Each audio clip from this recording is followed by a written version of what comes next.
Hello friends, very welcome to all of you to our YouTube channel. तो दोस्तों, जैसे कि आप सभी को पता है कि पटवारी की भर्ती निकल चुकी है और 6500 समथिंग अप्रॉक्सीमेट इसकी वैकेंसी निकाली उन्होंने। तो आज हम उसी से रिलेटेड एक टॉपिक शुरू करने जा रहे हैं जिसका नाम है जनरल मैनेजमेंट। और जनरल मैनेजमेंट बहुत ही ज़्यादा इंटरेस्टिंग टॉपिक है। आप पढ़ोगे तो बहुत मज़ा आएगा। मैंने अपनी पिछली वीडियो में बताया था कि मैं एक एक करके इसके क्वेश्चंस डालूंगा और उन क्वेश्चंस के बारे में हम डिटेल में बात करेंगे धीरे धीरे करके, क्योंकि वी हैव ऑलमोस्ट 3 मंथ्स है। 3 महीने में हम इसे कवर कर लेंगे सारा सिलेबस जो भी है। इसका सिलेबस अगर आपने किसी ने देखा नहीं तो मेरे वीडियो में जाके देख सकते हैं, मैंने डाले हुए हैं। जनरल मैनेजमेंट का मैंने पूरा डिटेल डाला हुआ है और बाकी सिलेबस मैंने डाला हुआ है, तो आप जाके चेक कर सकते हो। तो दोस्तों शुरू करते हैं। और मुझे उन सभी कैंडिडेट्स और जो मेरी वीडियो देख रहे हैं उन सभी से मेरा अनुरोध है कि अगर आप चैनल पर पहली बार आए हैं तो प्लीज़ चैनल को सब्सक्राइब कर लें और नोटिफिकेशन बेल ज़रूर प्रेस कर लें, ताकि जो भी लेटेस्ट अपडेट आए, चाहे रिक्रूटमेंट की आती है, कोई भी अपडेट आती है, न्यूज़ से आती है, हम आपके साथ ज़रूर शेयर करेंगे। तो चलो शुरू करते हैं। तो हमारा टॉपिक है जनरल मैनेजमेंट से रिलेटेड। अब ध्यान से देखिए जनरल मैनेजमेंट, ठीक है। सबसे पहला क्वेश्चन देखो, ये जो क्वेश्चन है ये व्यापम के अंदर आए हुए हैं, मैंने अपनी मर्जी से नहीं बनाए हैं, व्यापम के अंदर से मैंने ढूंढे हैं और वहाँ से क्वेश्चन निकाल के लेके आया हूँ आप लोगों के लिए। तो आपका प्यार और सपोर्ट दोनों चाहिए। पहला क्वेश्चन आप लोगों को बता दूँ, मैं इंग्लिश मीडियम का स्टूडेंट रहा हूँ, तो मुझे इंग्लिश अच्छे से आती है, तो मैं इंग्लिश का ज़्यादा हेल्प लेके आपको समझा सकता हूँ। और जिनको भी थोड़ी बहुत प्रॉब्लम आती है वो मुझसे कमेंट सेक्शन में पूछ सकते हैं। तो सबसे पहला क्वेश्चन, और जो हिंदी वाले हैं साथ साथ देख लो, इसमें हिंदी में भी लिखा है, अगर आपको बात समझ में आती है तो आप समझ सकते हो, ठीक है दोस्तों। तो सबसे पहला क्वेश्चन है, accounting standard 1 in India talks about. अब अकाउंटिंग स्टैंडर्ड 1, सबसे पहले तो आप लोगों को ये पता होना चाहिए कि अकाउंटिंग स्टैंडर्ड क्या होते हैं। अगर देखो अगर आप पहली बार जनरल मैनेजमेंट पढ़ रहे हो और पटवारी का फॉर्म फिल किया है तो आपको ज़्यादा डीपली में जाने की जरूरत नहीं है। देखो अकाउंट्स और बिजनेस की बात करें तो बहुत डीपली सब्जेक्ट है, बहुत ज़्यादा डीपली है। इसलिए हम सिर्फ ओवरव्यू लेते रहेंगे कि आपको मैं ऐसे समझाने की कोशिश करूँगा कि आपको समझ जाए, ठीक है ना। बस आपको समझ में आना चाहिए, बाकी कोई ज़्यादा हमें इतना डीपली घुसने की जरूरत नहीं है, ठीक है दोस्तों। तो हाँ, पहले क्वेश्चन पढ़ लेते हैं। अकाउंटिंग स्टैंडर्ड 1, यहाँ अकाउंटिंग स्टैंडर्ड किसकी बात की? 1 की बात की। अकाउंटिंग स्टैंडर्ड 1 किसके बारे में बोल रहा है? सबसे पहले कैश फ्लो स्टेटमेंट के बारे में बोल रहा है, या disclosure of accounting standard accounting policies के बारे में बात कर रहा है, डेप्रिसिएशन अकाउंटिंग की बात कर रहा है, या फिर इन्वेंट्री अकाउंटिंग की बात कर रहा है। 4 टॉपिक आंसर आपको दिखाई दे रहा है। मुझे आंसरों से मतलब नहीं, मैंने आपको टॉपिक कवर करना है कि सबसे पहला टॉपिक मेरा आ गया कौन सा? अकाउंटिंग स्टैंडर्ड का। अब देखो क्वेश्चन आपसे इंटरचेंज भी पूछ सकता है कि कैश फ्लो जो स्टेटमेंट है वो कौन से अकाउंटिंग स्टैंडर्ड में आता है, उसका नंबर बताओ, या 1 या 2 या 3 या 4, ठीक है। ऐसे हमसे पूछा जा सकता है कि डिस्क्लोजर बताओ कौन सा अकाउंटिंग स्टैंडर्ड में लाया करता है, तो ऐसे हमसे कुछ भी पूछ सकते हैं, ठीक है दोस्तों।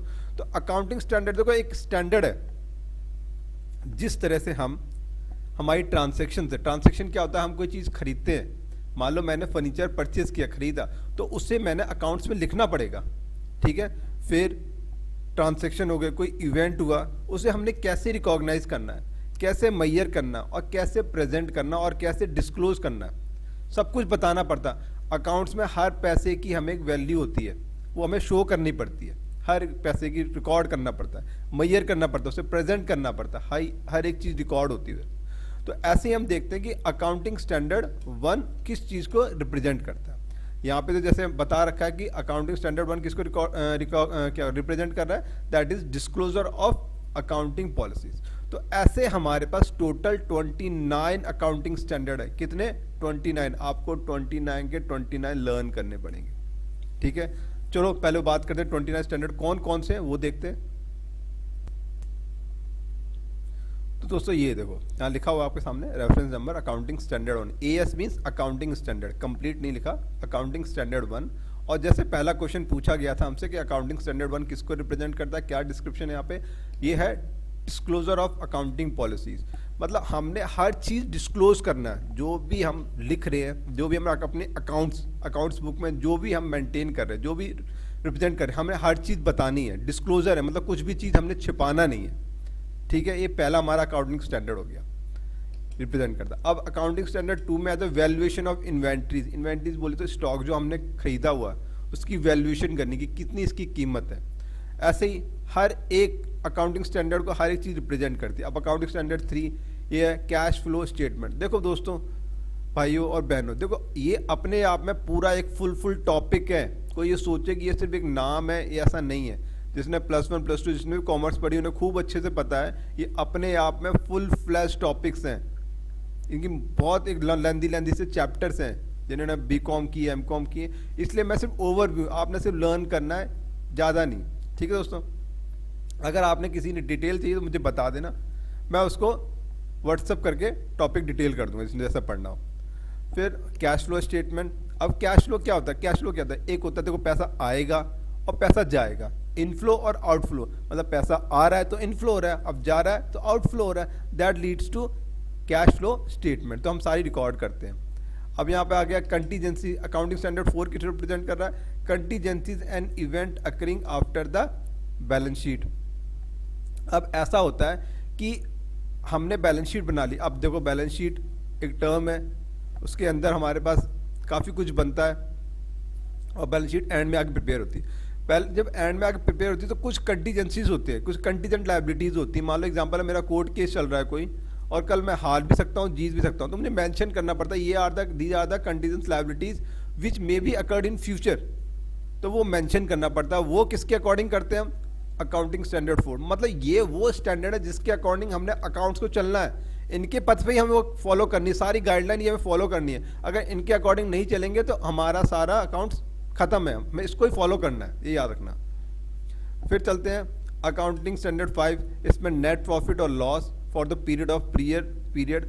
अब इसमें बोलते हैं देखो अकाउंटिंग लॉस, प्रॉफिट लॉस क्या है कि इस साल का कोई प्रॉफिट हो जब आप प्रिपेयर कर रहे हो तो आप प्रिपेयर करते हो, नेट प्रॉफिट हुआ है, नेट लॉस हुआ आपको इस पीरियड का। मतलब जैसे मान लो अभी चल रहा है 22-23 चल रहा है, ठीक है ना, तो हम किसका प्रिपेयर करेंगे, पिछले साल का जो बना होगा वो प्रिपेयर किया होगा। 22-23 का हम कब प्रिपेयर करेंगे, 23-24 जाके, तो पिछले साल का, ये याद रखो। और नीचे चले,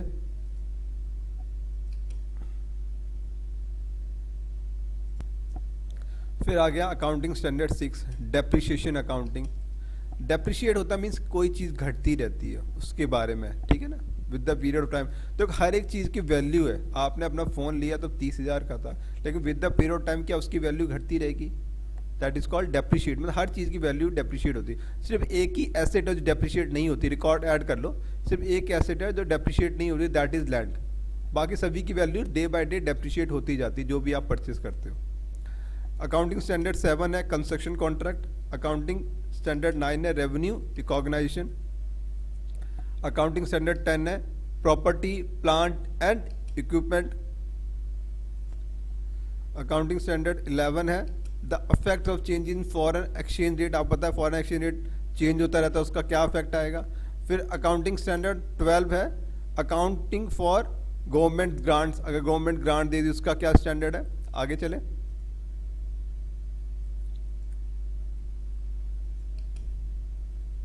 फिर आ गया accounting standard 13 that is accounting for investment की बात करें। फिर accounting standard 14 that is amalgamation, accounting standard of amalgamation. फिर अकाउंटिंग स्टैंडर्ड 15 कहता है एम्प्लॉय बेनिफिट की बात करता है। अकाउंटिंग स्टैंडर्ड 16 बात करता है बोरोइंग कॉस्ट की।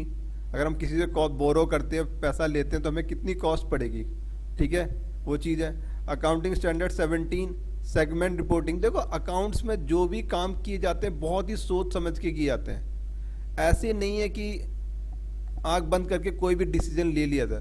उस डिसीजन पर प्रॉपर प्लानिंग होती है, प्रॉपर प्लानिंग कि हाँ इस इन्वेस्टमेंट को या इस डिसीजन को लेके हमें क्या इम्पैक्ट होगा।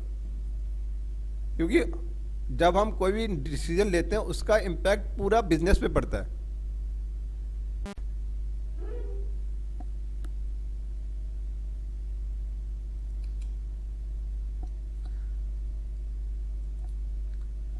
तो जो भी हम डिसीजन लेते हैं उसका इम्पैक्ट किस पे पड़ता है, पूरा बिजनेस पे पड़ता है। तो इसलिए कोई भी हमने डिसीजन लेने पर प्रॉपर प्लानिंग ली जाती है। ठीक है दोस्तों, आगे चले accounting standard 18 related party disclosure. Disclosure mean आप पता लगी गया आप लोगों को। फिर आगे बात करें accounting standard 19 that is लीजेस। Lease पे कुछ टाइम पीरियड के लिए हम जमीन देते हैं, that is called lease. Accounting standard 20 है earning per share. Accounting standard 21 है कंसोलिडेटेड फाइनेंशियल स्टेटमेंट।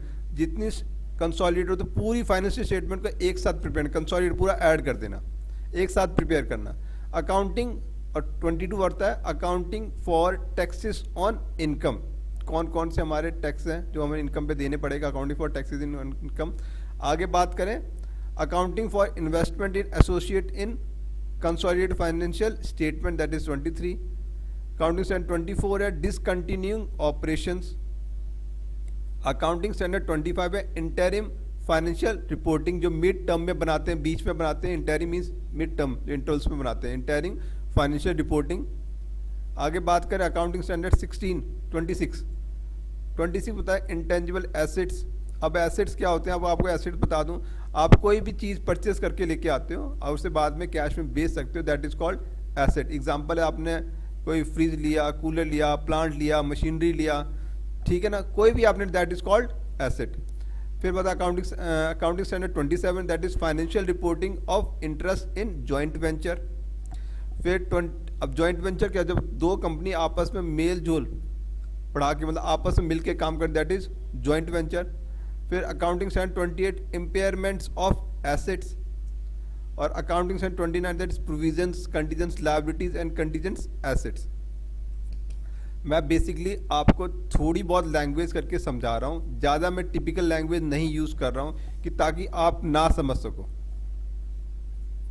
तो टोटल हमारे पास 29 अकाउंटिंग स्टैंडर्ड है और ये आपने सारे याद करने पड़ेंगे। इसमें कोई भी पूछ सकते हैं आपसे, सीधे ये पूछ लेंगे provision, contingent liabilities and contingent assets कौन से अकाउंटिंग स्टैंडर्ड की बात करते हैं, तो ये अकाउंटिंग स्टैंडर्ड 29 की बात करते हैं। तो इसलिए आपको टोटल अकाउंटिंग स्टैंडर्ड 29 है, आपको पूरे याद रखने पड़ेंगे। ये हमारा पहला क्वेश्चन का पूरा डिटेल है कि अगर कोई भी अकाउंटिंग स्टैंडर्ड आपसे पूछ ले, चाहे ये डिस्क्रिप्शन पूछ ले या अकाउंटिंग स्टैंडर्ड पूछ ले, आपको पता होना चाहिए। दोनों चीज़ मैंने इसलिए कवर की इसके अंदर। अब दूसरे क्वेश्चन पे चलते हैं।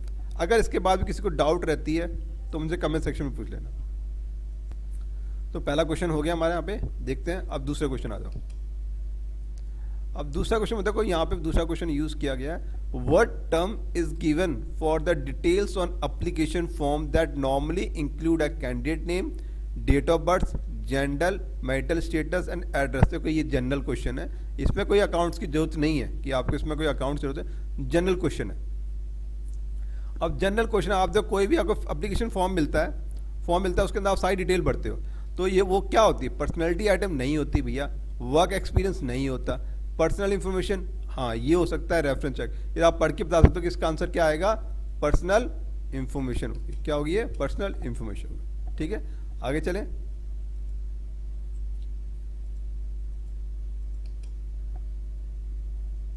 अब दूसरी बात करेंगे, क्वेश्चन नंबर 3। अब सबसे बड़ा प्राइमरी फंक्शन क्या होता है अकाउंटिंग का। देखो अकाउंटिंग के बहुत ही फंक्शन है, लेकिन यहां बोला प्राइमरी, जो मेन इंपॉर्टेंट, सबसे पहला मेन इंपॉर्टेंट फंक्शन क्या होता है अकाउंटिंग का। अकाउंटिंग को क्या बोलते हैं, लेखाकरण। जो हिंदी वाले बच्चे हैं यहाँ सामने लिखा हुआ है, लेखाकरण का प्राथमिक कार्य क्या होता है। सबसे capture economic data related to financial transaction. मैंने आपको पहले ये आंसर आपको, मेरे को पहली बात से ही आपको मिल गया होगा जो मैं सबसे पहले बताया था। प्रोवाइड इंफॉर्मेशन फॉर एक्शन या अनकम्प्लिस नॉन इकोनॉमिक गोल, आपको मैंने पहले ही बताया था। हम किस पे फोकस करते हैं, ट्रांजैक्शंस पे, ट्रांजैक्शन रिकॉर्ड करने पे, मैयर करने पे, प्रेजेंटमेंट करने, आपको पहले मैंने बताया था। तो इसका आंसर क्या आ गया, रिलेटेड टू फाइनेंशियल ट्रांजैक्शन। तो मेन फोकस किस पे होता है हमारा, इस पे होता है। तो ये रहा आपका आंसर। इस पे चलते हैं कि कौन कौन से अकाउंटिंग के फंक्शंस होते हैं। हम ये भी बात करते हैं, अकाउंटिंग फंक्शन पता तो होने चाहिए हमें कि कौन कौन से रिलेटेड होते हैं। चलो चलते हैं इसकी डिटेल के ऊपर। तो देखिए हमने यहाँ पे प्रिपेयर कर रखी स्लाइड आपके लिए पूरा। तो पहला कौन सा, फंक्शंस पता होने चाहिए कि फंक्शंस क्या भैया, अकाउंटिंग फंक्शन क्या क्या है। देखो सबसे पहले what are the functions of accounting, यहाँ नीचे आते हैं। देखो मैंने पहले बोला था कि की फाइनेंशियल रिकॉर्ड, देखो सब जितना पैसा उसका रिकॉर्ड रखोगे, फाइनेंशियल मीन्स मनी, मनी सारी हमने रिकॉर्ड रखनी है, ठीक है ना। टू की फाइनेंशियल रिकॉर्ड्स, याद रखना ये फंक्शंस हमारे कौन कौन से हैं। दूसरा, टू मॉनिटर फाइनेंशियल ट्रांजेक्शन, भैया ध्यान रखो, देखते रहो, मॉनिटर करते रहो, मॉनिटरिंग करते रहो, कौन कौन सा पैसा कहाँ जा रहा है, कहाँ खर्च हो रहा है, हर चीज़ आपको पता होना चाहिए, हर एक चीज़, कौन सी पेमेंट आपने कहाँ की है, ठीक है। टू प्रिपेयर फाइनेंशियल रिपोर्ट्स, भैया फाइनेंशियल रिपोर्ट्स तो बनानी पड़ेंगी, नहीं बनाओगे पता कहाँ से लगेगा। देखो यहाँ क्या लिखा है, in the growth of business accountant और other person authorise to do this, अपना आपको पता ही है। Accounting involves preparing detailed monthly, quarterly and annual financial reports. जब एंड में जब कैसे पता लगेगा, अगर नहीं प्रिपेयर करेंगे मुझे प्रॉफिट हो रहा है या लॉस हो रहा है, तभी तो सबसे पहले बनता है trading account, profit loss account, then balance sheet. जब तक प्रॉफिट ट्रेडिंग और प्रॉफिट लॉस नहीं बनेगा पता ही लगेगा हमने। जब हमारा ग्रॉस प्रॉफिट आएगा फिर वहाँ से आगे फॉरवर्ड करेंगे, फिर हमारे पास नेट प्रॉफिट नेट लॉस निकल के आएगा, और उसके बाद जब बैलेंस शीट जाती है, बैलेंस शीट बनती है, तभी तो शेयर होल्डर को पता लगता है कंपनी के अंदर क्या चल रहा है, भैया कहाँ कितना प्रॉफिट है, कितना लॉस है, कितना इन्होंने लोन लिया हुआ है, कितनी इनकी पास एसेट है, अर्निंग पर शेयर कितना, तो हर चीज़ वहाँ से कवर होती, पता लगती है हर चीज़। आगे चलें, ये याद रखना, ये अकाउंटिंग फंक्शंस है, फिर मत बोला बताया नहीं मैंने। आगे चले, टू प्रिपेयर फाइनेंशियल रिपोर्ट्स हो गया हमारे पास, मॉनिटर हो गया। For payment of employees due, अब देखो जो तुम्हारे पास वर्कर काम कर रहे हैं, एम्प्लॉय काम कर रहे हैं, तो भाई उनको पेमेंट दोगे, सैलरी दोगे, पीएफ दोगे, बोनस दोगे, तो वही है to payment for payment of employees dues. To maintain digital record, आजकल डेट आजकल जो टेक्नोलॉजी चल रही है, मॉडर्नाइजेशन चल रही है, तो यहाँ पे मेंटेन क्या हुआ, हर एक चीज़ डिजिटल होगी। टैली आप यूज़ कर रहे हो तो टैली के अंदर सारा क्या डिजिटल, आप सिर्फ ट्रांजेक्शन लिख दो, बाकी आपको धीरे सारा जनरल लेजर हर एक चीज़ धीरे क्या हुआ प्रिपेयर हो जाती है, उसमें ईजिली प्रिपेयर हो जाती है। आगे बात, टू मेक बिल, फिर टू प्रिपेयर फोरकास्ट और बजट। देखो फोरकास्ट मतलब, अगर मैंने आपको उस टाइम भी बात की थी कि अगर हम कोई डिसीजन लेते हैं तो एक प्रॉपर प्लानिंग करते हैं, ठीक है ना। अगर आप आज पटवारी की तैयारी कर रहे हो तो आपने क्या बीच दूर का फोरकास्ट देखा है ना, कि अगर मैं पटवारी परीक्षा पास हो जाऊंगा तो मुझे सरकारी नौकरी मिलेगी, तो मेरा लाइफ बिल्कुल सेट हो जाएगी, तो फोरकास्ट होते हैं, ठीक है ना। एग्जाम्पल, एक दूसरा एग्जाम्पल है यहाँ पे बोला बजट। बजट मीन्स अब मेरे पास 10 या 10,000 रुपये तनख्वाह है, तो उसमें मैंने अपना घर कैसे चलाना है, तो प्रिपेयर करते हैं बजट की, हाँ यहाँ फीस देनी है, ये रेंट देना है, उसके बाद ये खाने का खर्चा, ये जो भी आप बनाते हैं बजट बना के तैयार। ऐसी कंपनी है, कंपनी ने कहाँ इन्वेस्टमेंट करना है, कि मैंने इतने का रॉ मटेरियल खरीदना है, इतना मेरे को लोन पे पेमेंट करना है, तो हर एक चीज़ वो कवर करता है बजट देखते हैं। उसके अकॉर्डिंग मैंने आपको बोला कि प्लानिंग और डिसीजन दोनों बहुत इंपॉर्टेंट पॉइंट्स हैं। प्लानिंग हम करते हैं अपने बजट को देखते हुए कि हमारा बजट क्या है और कितना हम बचा सकते हैं इसमें से। आगे चलें, पॉइंट्स बहुत है, आपको समझ में आएंगे। देखो हमारा ओवरऑल जो अकाउंट्स घूमता है वो प्रॉफिट पैसे के पीछे ही घूमता रहता है, ठीक है, लेकिन उस पैसे का हमें प्रॉपर रिकॉर्ड होना चाहिए। ऐसा नहीं है कि हमने कहीं भी खर्च कर दिया, हमारे पास जवाब ही नहीं है। जब जवाब नहीं है फिर जवाब देने के लिए तैयार रहना पड़ता है। आगे बात करें, to make financial projection, to make available record of auditing. देखो आ गया ना, यहाँ पे तैयार रहो, ये तैयार है, मांगेंगे आपसे जवाब, बहुत ऑडिटर बहुत जवाब मांगते, भी पैसा क्या किया, कहाँ यूज़ किया। भाई अगला सीए है, साइन करने से पहले पूछेगा भाई तुमसे कहाँ तुमने क्या खर्च किया है। To keep financial resource up to date, to review performance.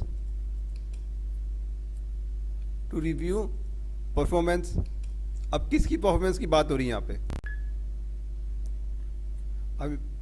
अब हम पूछ रहे थे कि यहाँ पे किसकी परफॉर्मेंस की बात हो रही है। भैया परफॉर्मेंस की बात ही हो रही है। देखो आपने देखो यहाँ क्या लिखा, accounting involves performing regular financial reviews and fixing some performance valuation for each company different department to check their performance, give rewards to one which fulfil the performance. And आप जो प्राइवेट कंपनी, आपको पता है कि हर department का अपना अपना target होता है, टारगेट के अकॉर्डिंग वो परफॉर्म करते हैं। जो अच्छा परफॉर्म उन्हें बोनस मिलता है, एक्स्ट्रा बेनिफिट्स मिलते हैं। जो नहीं करता भैया उनके पीछे पड़ते हैं कि भैया क्या रीज़न है, क्या प्रॉब्लम है, कोई इशू है तो उसे फिक्स करो, फिर काम में परफॉर्मेंस बढ़ाओ। जो भी लीगल फॉर्मेलिटीज़ हैं, स्टेचुरी मतलब जो है गवर्नमेंट की लीगल रिक्वायरमेंट है, वो आपने फुलफिल पूरी करनी है।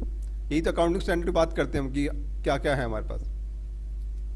यहाँ पे ऑब्जेक्टिव की बात कर लें तो ऑब्जेक्टिव्स क्या होते हैं, जो ऊपर बताया वही basically, to keep systematic record रखना अकाउंट्स का, to ascertain profit and loss, मैंने बताया प्रॉफिट लॉस असरटेन करना है, कैलकुलेट करना कितना है with the period of time with the, फिर डिटरमाइन फाइनेंशियल पोजीशन की, अपनी फाइनेंशियल, देखो आप भी देखते हो ना कि एक 10 साल या 15 साल मैंने काम कर लिया तो मेरी फाइनेंशियल पोजीशन क्या है, वैसे साल बाद कंपनी जो कंपनी है कैलकुलेट करती है कि मेरी फाइनेंशियल पोजीशन क्या है, मेरे पास पैसा कितना है, कितना मैं बजट है, उसके अकॉर्डिंग आगे उन्होंने साल में काम करना है।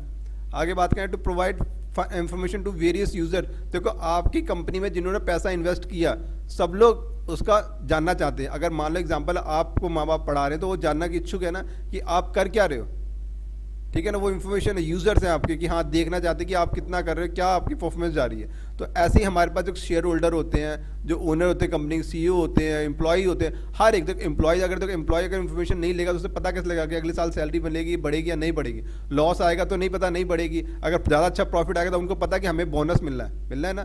शेयर होल्डर है, गवर्नमेंट को टैक्स चाहिए, शेयर होल्डर को पता शेयर्स में वैल्यू बढ़ेगी, जो इक्विटी होंगी प्रेफरेंस होगी उसके अकॉर्डिंग, मैनेजमेंट असिस्ट करना, ठीक है। लिस्ट एनी टू, ये बात करें हमारे जो मेन था, ये एक मेन ऑब्जेक्टिव है, देख लो आप सामने, ठीक है ना। मैंने आपको दोनों चीज बता दी है कि फंक्शंस क्या है हमारे पास और हमारा ऑब्जेक्टिव क्या है, दो हो गए।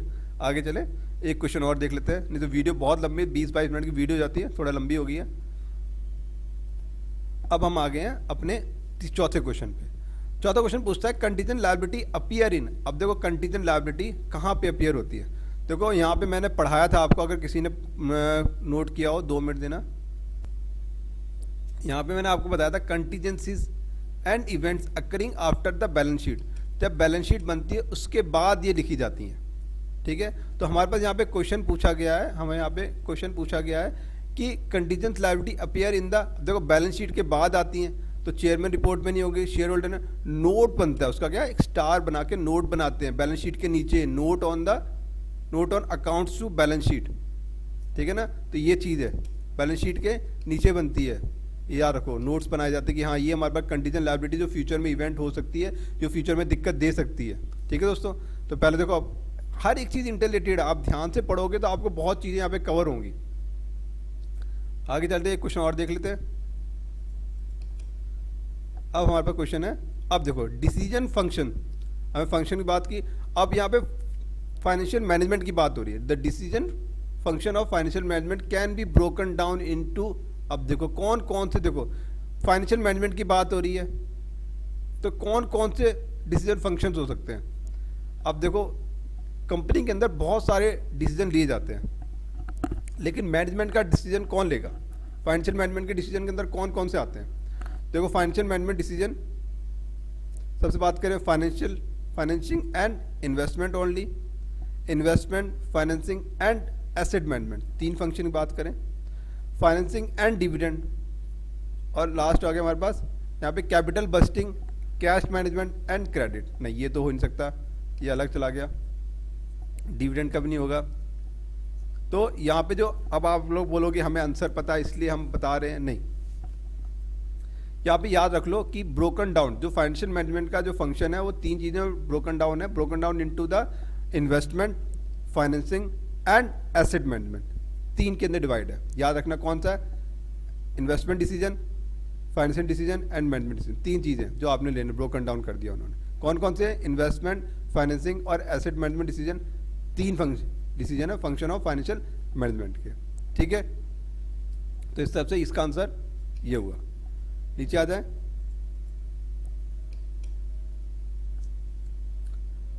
तो अभी हम इस वीडियो में 5 क्वेश्चन कवर करते हैं, और काफ़ी लेंथ होगी, काफ़ी बड़ी होगी वीडियो। अब हमने डेली 5-5 क्वेश्चन ही करने हैं, ताकि देखो थोड़ा पढ़ो, अच्छा पढ़ लो, ठीक है ना, आराम से पढ़ेंगे। मैंने आपको बोला कि आपके 3 महीने हैं, दिसंबर है, जनवरी है, फरवरी है, मार्च में जब समथिंग पेपर हो कोई बात नहीं, अगर होगा तो तब तक हम अपना सिलेबस बहुत कंप्लीट कर लें। देखो मेरा मोटो है कि क्वेश्चन के साथ आपको पूरा डिटेल मिल जाए तो ज़्यादा बेटर रहता है। इसके साथ देखो, इसके साथ जो टॉपिक आया इससे रिलेटेड काफ़ी क्वेश्चन मिलेंगे आपको, तो धीरे धीरे आपके वो भी कवर उतरेंगे, साथ साथ सिलेबस भी चलता रहेगा। मैंने आपसे कम से कम एक क्वेश्चन 25 से 25, 10 वीडियो 250 क्वेश्चन साथ, अगर मैंने आपको 250 क्वेश्चन कराने हैं तो आपकी मतलब ये पूरा खत्म हो जाएगा, ये सोच लेना, पूरा सिलेबस मतलब कंप्लीट हो जाएगा। उसके बाद कोई प्रॉब्लम है तब मुझे बताना आप, ठीक है दोस्तों। अगर वीडियो अच्छी लगी है तो प्लीज़ वीडियो को लाइक ज़रूर कर देना और चैनल को सब्सक्राइब पक्का कर लेना, ताकि आपको इसकी रेगुलर वीडियो आपको मिलती रहे। तो वीडियो देखने के लिए थैंक यू वेरी मच। जय हिंद, जय भारत।